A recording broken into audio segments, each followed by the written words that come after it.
Good afternoon, everyone. We are here with Dr. Gustavo Correa, a former member of the Universal House of Justice, who served as a member from 2008 to 2018 in the Holy Land.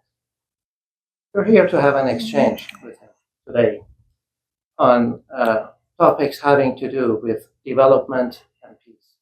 Welcome, Dr. Correa, Thank to you. our channel. And the first question I have for you is on the question or the concept of development. For so long, within academia and foreign policy circles, we have set in motion certain discourses on development, for example, modernization theory or dependency theory. And with modernization, for example, a manifestation of American post-World War II liberalism, which was about dividing the world into modern versus traditional categories, and the traditional had to caught up with the modern world. In The Advent of Divine Justice, Shoghi Effendi tells us that the classification of the world into polar camps, particularly stigmatizing certain cultures and peoples as socially backward or politically immature, cause for alarm. These are the actual buzzwords that the Guardian uses: politically immature and socially backward. I wanted to ask you, what is the Baha'i contribution to the discourse on development? And how does it promote a counter knowledge to these classical theories on development, including modernization theory and dependency? Please. Yeah. Well, what I'm going to say maybe is not about the position of the Baha'i faith about development, but maybe based on my experience in the work of the field of development as a profession, I can tell you some things how a group of people in Colombia began to think about that concept of development, inspired in the Baha'i teachings. Now, we know that Baha'u'llah brought revelation, and the main purpose is the unity of mankind. And behind that is the concept of oneness of humanity. So that's the main principle that really encompasses all what Baha'u'llah has brought to the world. And one of these aspects is that he came to bring about peace, but also a prosperous society, a spiritually prosperous society. And that combines the spiritual aspect of the development of the individual, the spiritualization of the individual, but also to arrange the affairs of the world in a different way, And of course, then parallel to that is the concept of development in the world. You have the Second World War, and there was the Marshall Plan, and they wanted to implement certain policies to help Europe to resolve the problems of after the war. And models of modernization came into place, industrialization, and that model began to be the model for to be applied in different countries, especially in Latin America, in Africa, and all that. But when we were in Colombia and we started to work in development, we saw the consequences of that. That there were like two sectors that has been created. One, the modern sector that followed the same patterns of life of the Western world, and also another world, people that didn't have access to knowledge, people that didn't have access to technology, so they were living in different conditions. So the question was, how do we help them to move into that other stage of development, or there is another way? So maybe development can be understood in a different way. And that's how the FUNDAEC, the institution where I worked for many years, the main purpose was that. Let's see science, how can science can be applied to create or to help people to come up with a different model of development. Since science has helped the creation of all this modern world and technology and everything, the same principles of science can be applied to create a new world.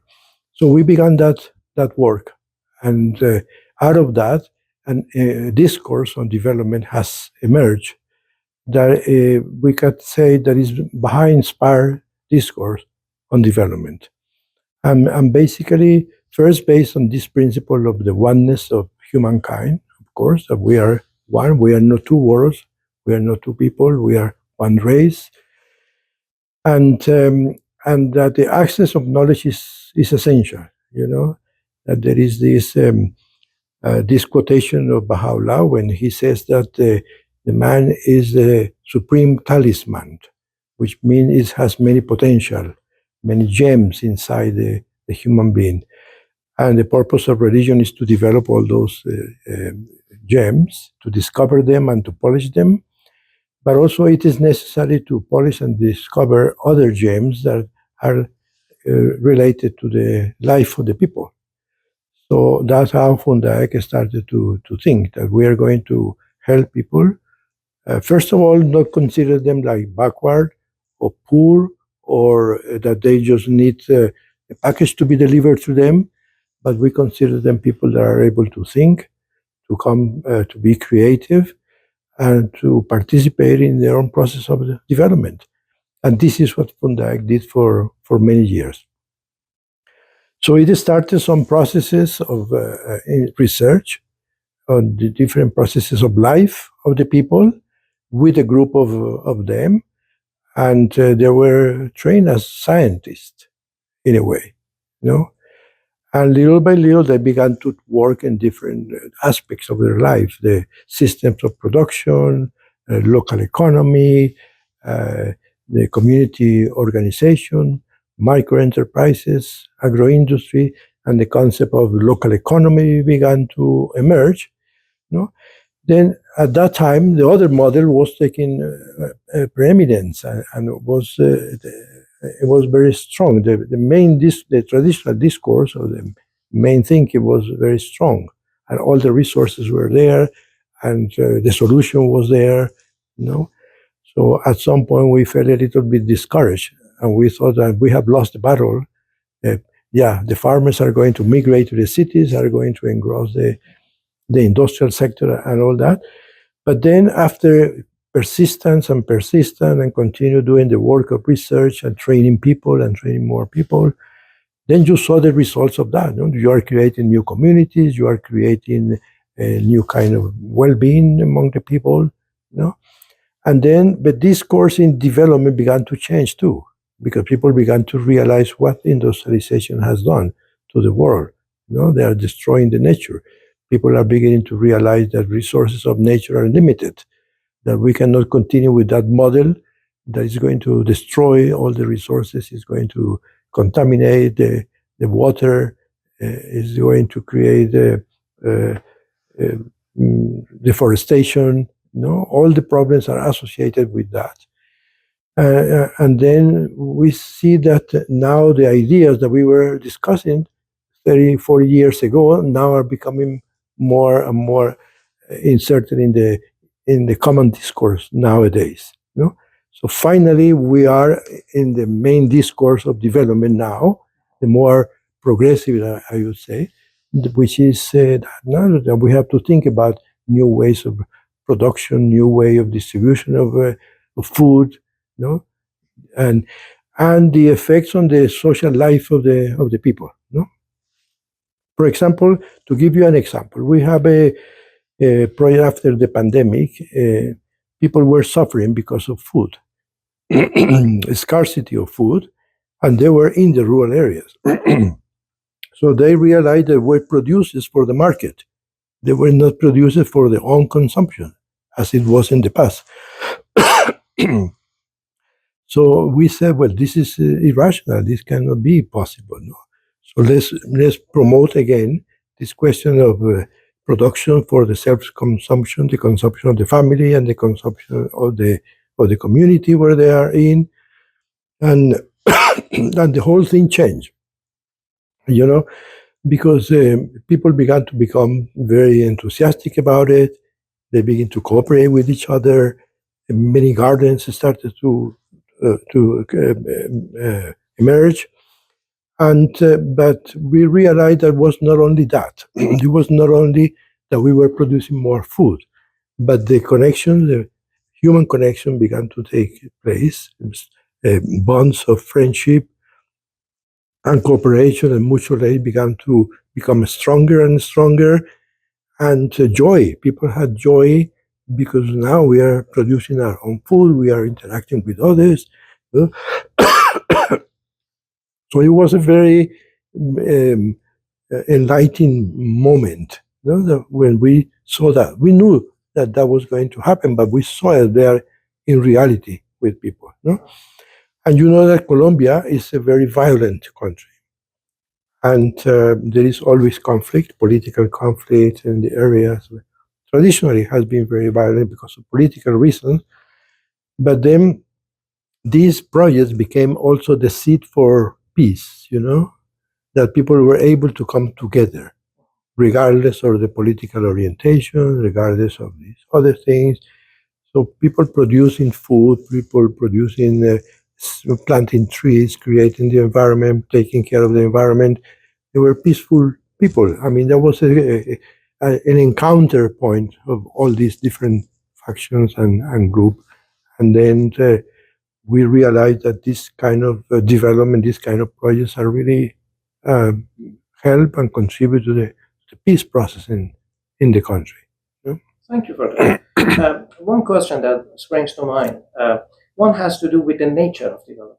It seems to me the kind of a Baha'i-inspired model of development that you set in motion in Colombia constitutes a holistic project that transcends economic growth. There are many other aspects involved here beyond mere economics. Could you please speak to that? Just what constitutes development in this case? Yeah, because I think we realized that there were many development projects that try to generate income to the people, create employment and credit and all these things. But at the end, there was no results because people didn't know how to use the money. Maybe drinking increased, maybe other type of things contributed to didn't contribute to the strengthening of the family and the community. So as we know as Baha'is, the spiritual foundation has to be there, because before trying to prosper economically, then you have to have the spiritual foundation. You have to know how to use the money, you have to have a moral education, you have to how to behave, how to be faithful in the marriage, you have to be generous, learn how to be generous, how to be honest in your relationship with the community. So a parallel process has to be come, and that's how the Ruhi Institute did. So parallel to this, the Ruhi Institute was going and training people in this spiritual concept. And what you see today was these people that are different, different kinds of people that you can do business with them. People, for example, it's a region where people are used to drink a lot. So now these new people are not drinking, they're using better the money. So that means that the economy, the family economy is going to be better. So although we know in the principle that the foundation of everything is spiritual, if you do it, then you realize that that's a significant element and makes a big difference of a Baha'i-inspired project to a project that is not doesn't have that spiritual component. And of course, the Baha'is are not the only ones that are thinking that way. There are many organizations also that have realized that, but they don't have the systematic approach to bring these spiritual concepts into a development project.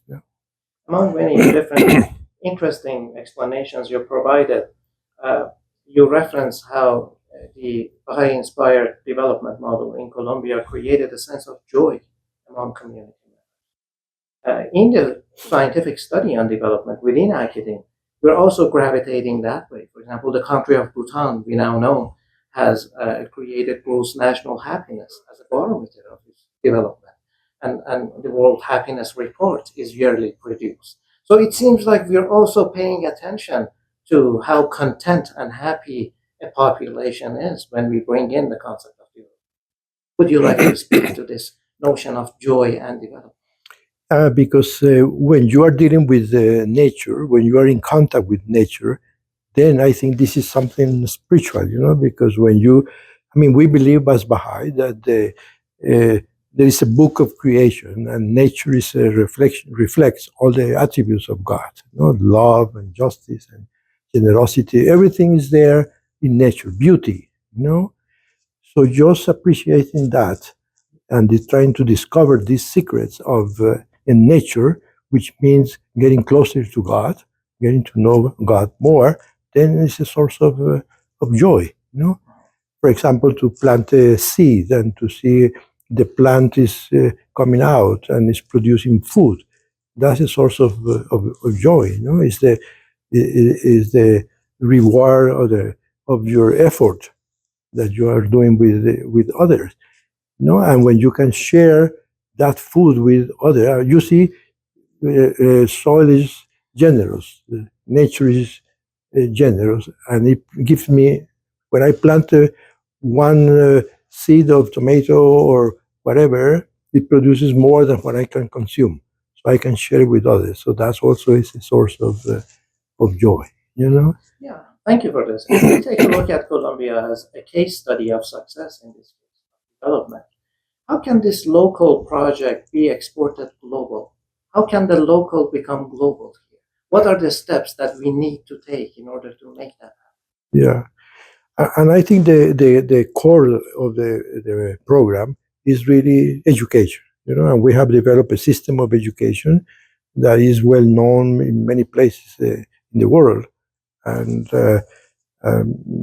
so I think this is the first step is that to create a group of people that you give them access to knowledge, you provide them with a good education in science and technology and agriculture and all these different aspects of development, economics, and then give them the power, that education in itself give them power to decide what they want to do, and they become creative and they begin a movement. In a way, it's a movement, What we have done in Colombia, we see it like that. It begins with a group of people that are trained, that receive education, and they begin to become active, and others begin to see and try to join, and others join that group and becomes a movement. There are many regions in Colombia when you see a lot of people that are involved in this. So in a way, we have to go after that, after a movement of new kind of development with this spiritual foundation there, education, and the means to do it too.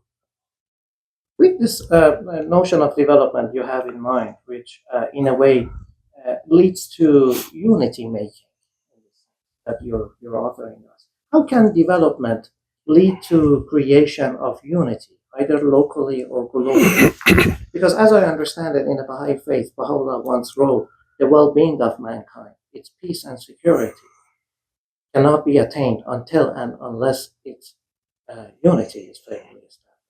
And it seems like what you're envisioning here in the context of development is a phenomenon that can lead to unity making, which ultimately then creates the condition of possibility.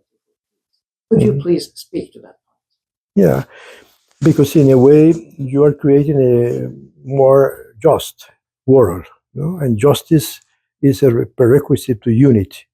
Also, in the writings we hear that if there is no justice, unity cannot be established.